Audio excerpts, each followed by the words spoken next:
இவங்களுடைய திராவிட நாடுன்னு சொல்கிறீங்களா, திராவிட அது நாடு அந்த ஃபண்ட் என்ன பண்ணுவீங்க? அது என்ன பண்ணாங்க அப்படின்னா, அதாவது சயின்ஸோட சேர்த்து ஒரு பாகமாக இந்த ஐசிடி நடத்துகிறாங்க.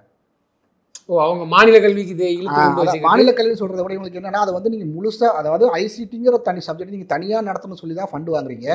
மற்ற மாநிலங்கள் கேரளாவாக இருக்கட்டும், நியர்பை ஸ்டேட்ஸ் எல்லாமே இம்ப்ளிமெண்ட் பண்ணுறாங்க.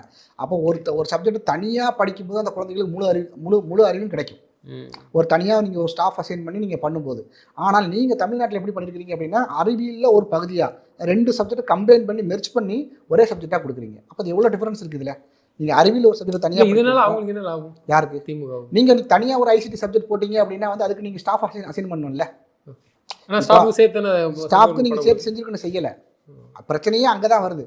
இதற்காக தான் வந்து நீங்கள் கம்ப்யூட்டர் சயின்ஸ் முடித்த ஆசிரியர்கள், அந்த பட்டதாரி ஆசிரியர்கள் வந்து ஒரு போராட்டம் கூட பண்ணினாங்க.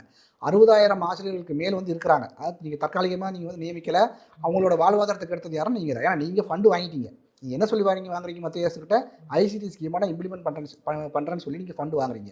வாங்கினதுக்கப்புறம் நீங்கள் என்ன செய்யணும்? அதுக்கு உண்டான ஆசிரியர்கள், அந்த லேப் செட்டப் நீங்கள் எல்லாமே பண்ணணும். அதுவும் பண்ணலை. நீங்கள் அப்படி செஞ்சிருந்தால் அந்த லேப் செட்டப் எல்லாமே நீங்கள் பண்ணியிருந்தீங்கன்னா அந்த கிராமப்புற மாணவர்களுக்கும் அந்த கம்ப்யூட்டர் சயின்ஸ் நாலேஜ் சின்ன வயசுலேருந்தே ஒரு நகர்ப்புறத்தில் கிடைக்கக்கூடிய எல்லாம் ப்ரைவேட் ஸ்கூலில் படிக்கக்கூடிய எல்லாமே இவங்களுக்கு கிடைச்சிருக்கும். அது